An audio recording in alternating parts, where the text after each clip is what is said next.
What's up guys, Artillery Boy here to be doing another video. So we're taking a look at the Cold Steel Warhammer. Let's begin. I'm going to call it as it is.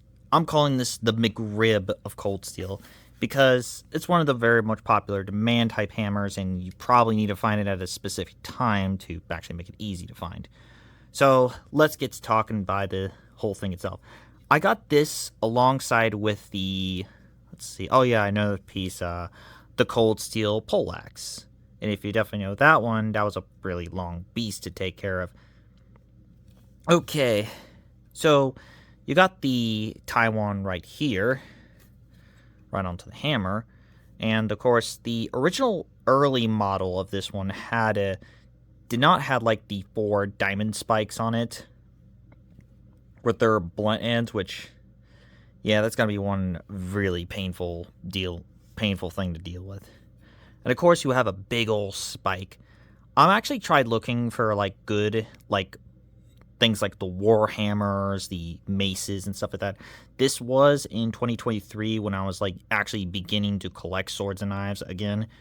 You know, things like the zombie tool stuff you all know.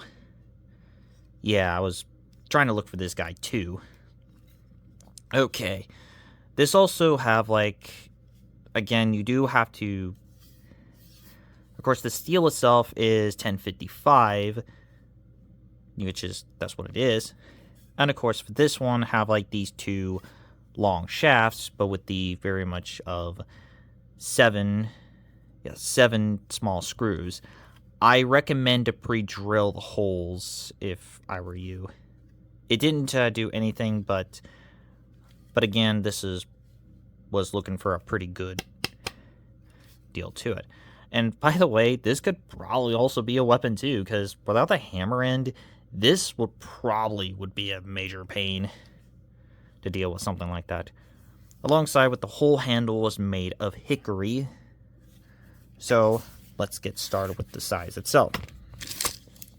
So size on the spike is around about 3.5 inches, while the hammer end is around about of 2 inches.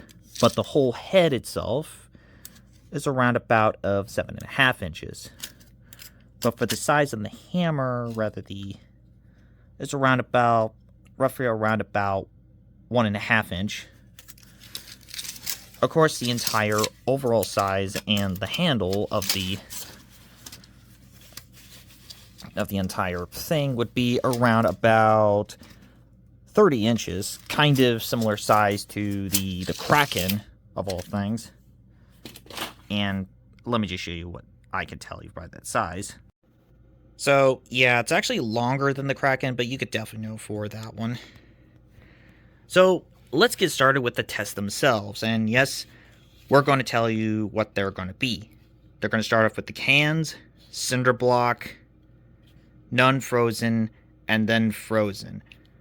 Let's begin the tests.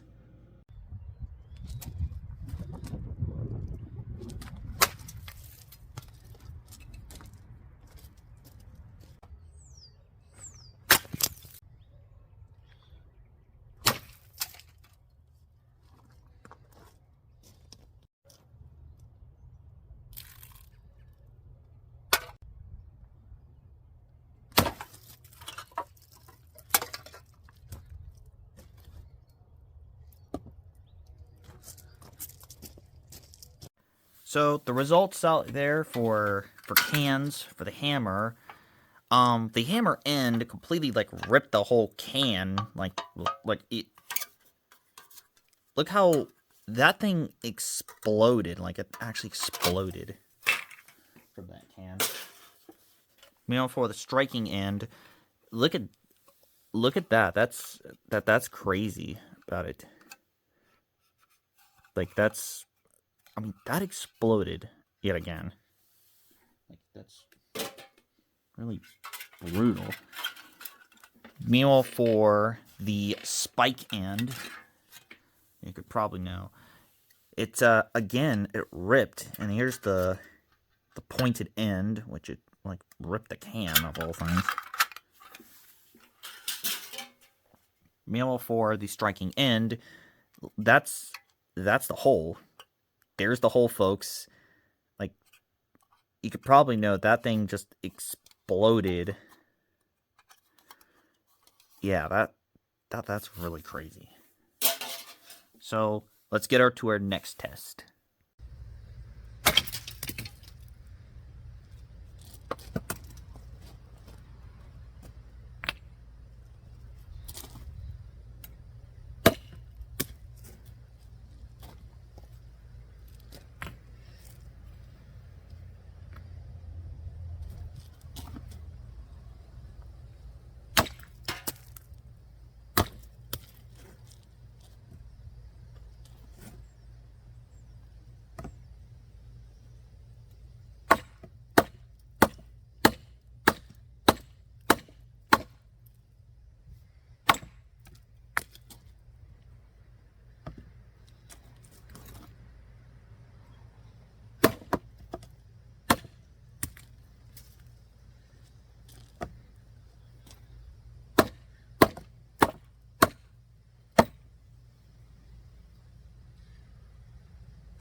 Now for the hammer side, this whole thing just completely exploded. I mean, that just like completely blown out. That's how tough that thing was. This one, on the other hand, didn't like. Well, yeah, there is some hole in here, right here. That one actually did penetrate something, but it didn't like completely like blown up the bottle itself, which you could probably. Yeah, it's. Oh no, right. There's another one here. Just like 2 markings on that. Didn't do well with the harder plastic, but you could probably know for the spike end here. It just, I didn't know this almost decapitated the whole bottle. Like, it's like completely destructive. Like, it's, oh, that's insane. That's insane. Oh no, is that no, I don't think that is. But meanwhile, for the harder plastic bottle, there's the penetration here. That's, oh no, that's a full cut, like a full cut here. Oh, that's crazy. Yeah, that's really destructive.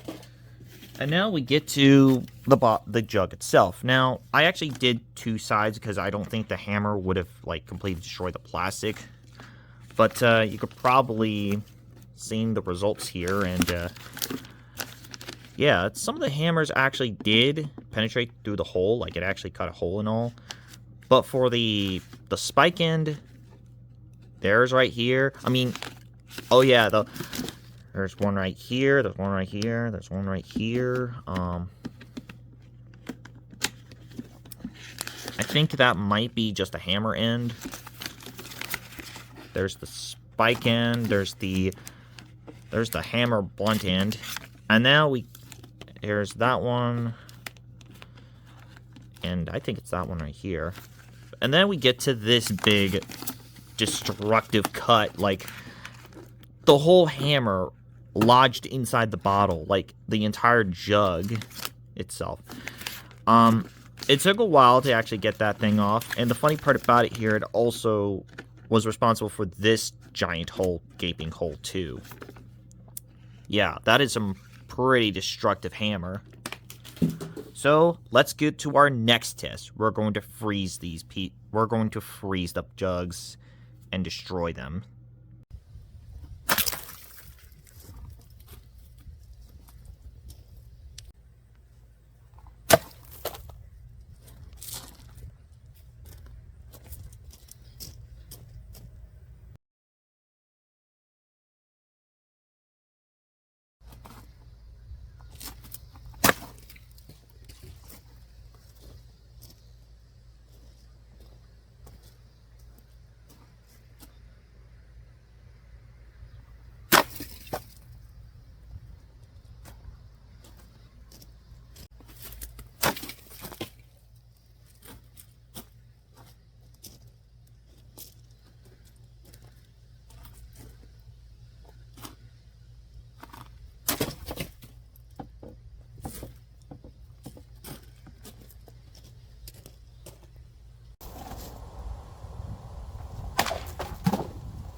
Now, as the results for the hammer frozen, look at that. That's the hammer end on there, and that completely just destroyed it entirely. For this one, it actually completely just made a gash hole inside of it. Yeah, that's like frozen. This one just completely just... Look at that. That's just destruction on its own. Now we get to the jug itself, and you could definitely know it didn't really create a hole or something, but it did the job done. Let's get to the spike end. Now, as for the spike end results, this one completely just tore up. Like, that one's Again, just destruction on that one. This one have a almost decapitated the whole bottle itself. Like, that's again destruction on its own. Like, just a big old gash on that one. And for the jug itself, it actually completely almost chopped it. Like, that's pretty destructive. And now we get to the one that probably noticeable by it. The big old gash in the hole. Like, it just caved in there. And there's the hole from the spike. That is... Oh, look at this one. That one also actually completely... Yeah, that one also got the hole in there too. So, yeah, just more for penetration usage. Go for the spike end. But for the blunt end, well, go for the hammer part. Now, let's talk about the conclusion. For this, I'm giving the Cold Steel Warhammer an astounding of a 10 out of 10. This is a pretty damn good hammer to use, and I gotta say, it really does the job done. It may not be pretty big head, but it does get the job done. The only problem is you do have to find it secondhand or find it on eBay, something like that, or find it at Tractor Supply for some hilarious reason for that. And yes, I've actually tried looking for this on Tractor Supply, and they didn't have it. It was an online-only thing, so yeah, that makes it even more funnier. But this is a really, really good hammer usage. This actually can go alongside with the RMJ Tactical Cuddles hammer, which that one's a pretty good one. So that wraps up the Cold Steel Warhammer. I'm Artillboy, and I'm signing out. I'll see you guys next time.